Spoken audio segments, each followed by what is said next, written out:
Welcome to the Fuller Tracy Money Audio Commentary. This is Owen Tracy recording. It's 4:08 p.m. that is Central Time, and today is March 13th. And today being Friday, it's the big picture, long-term audio and video for the various different asset classes. Well, we have plenty to talk about. And how is everything that's been going on over the last 10 days going to impact the long-term outlook for markets? I think that's obviously an ambitious objective, but certainly something that we should pay attention to. In any secular bull trend, and there is absolutely no doubt we've been in a secular bull since about 2010, you're going to have occasional medium-term corrections. So then the question is, during any one of those medium-term corrections, we have to make a determination. Is this a medium-term correction or is it the top? And over the course of a bull trend that lasts for more than 15 years, your resolve is tested one time after another. And over that time period, we tend to be conditioned to buy the dip, to have the restraint to not sell during a period of heightened volatility. And of course, what that does is it has a reinforcing effect.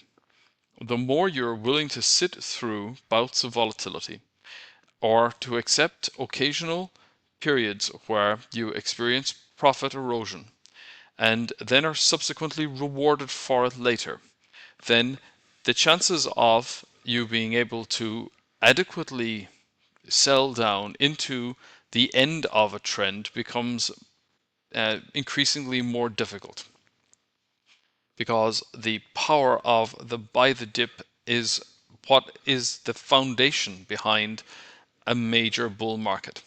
Because what buy the dip means is you're going to add to your demand when there is a period of stress, and buy and hold means that you're going to withhold your demand from the market, or you're going to withhold your supply from the market.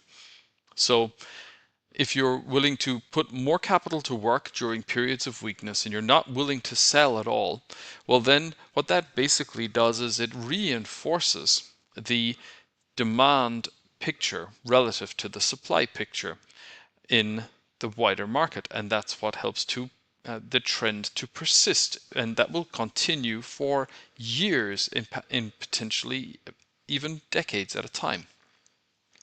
But occasionally then you're going to come to an exogenous shock. You're going to get to a period where inflation starts to rise, where central banks become worried, then they choke off liquidity, and you enter a rather difficult environment. Alternatively, which is what we're dealing with right now, is that energy prices surge, acting as a tax on consumption.